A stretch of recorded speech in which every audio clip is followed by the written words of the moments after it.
to you by Penguin.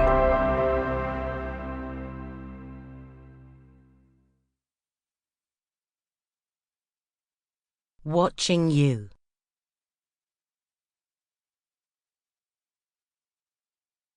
My diary. 20th of September, 1996. I don't know what to think. I don't know what to feel. Is this normal? He's an adult. He's twice my age. There's no way, no. There's no way, but oh, God. I wish there was.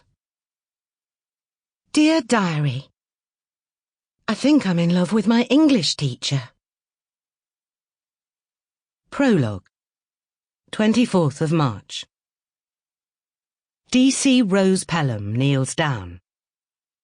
She can see something behind the kitchen door just in front of the bin. For a minute she thinks it's a blood-stained twist of tissue maybe, or an old bandage. Then she thinks perhaps it is a dead flower. But as she looks at it more closely, she can see that it's a tassel. A red suede tassel. The sort that might once have been attached to a handbag or to a boot. It sits just on top of a small puddle of blood, strongly suggesting that it had fallen there in the aftermath of the murder. She photographs it in situ from many angles, and then, with her gloved fingers, she plucks the tassel from the floor and drops it into an evidence bag, which she seals. She stands up and turns to survey the scene of the crime. A scruffy kitchen. Old-fashioned pine units. A green arbor piled with pots and pans. A large wooden table piled with table mats and exercise books, and newspapers and folded washing. A small extension to the rear, with a cheap timber-glazed roof, double doors to the garden, a study area with a laptop, a printer, a shredder, a table lamp. It's an innocuous room, bland even. A kitchen like a million other kitchens all across the country. A kitchen for drinking coffee in, for doing homework and eating breakfast and reading newspapers in. Not a kitchen for dark secrets or crimes of passion. Not a kitchen for murdering someone in. But there, on the floor, is a body, splayed face down inside a large, vaguely kidney-shaped pool of blood. The knife that had been used is in the kitchen sink, thoroughly washed down with a soapy sponge. The attack on the victim had been frenzied. At least 20 knife wounds to the neck, back and shoulders. But little in the way of blood has spread to other areas of the kitchen.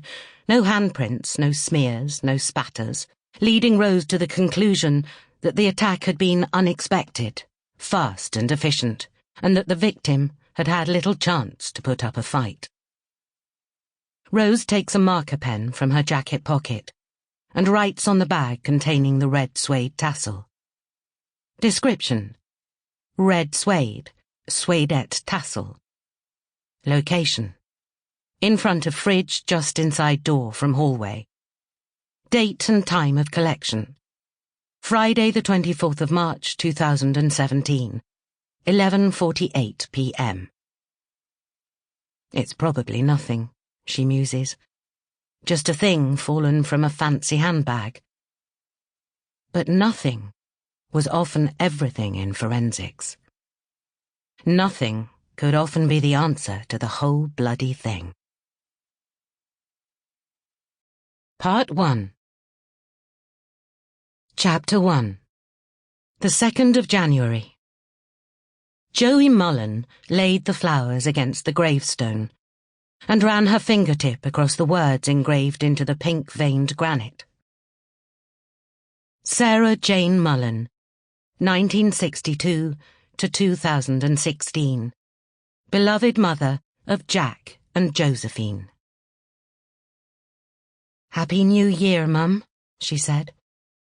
I'm sorry I didn't come to see you yesterday. Sample complete. Ready to continue?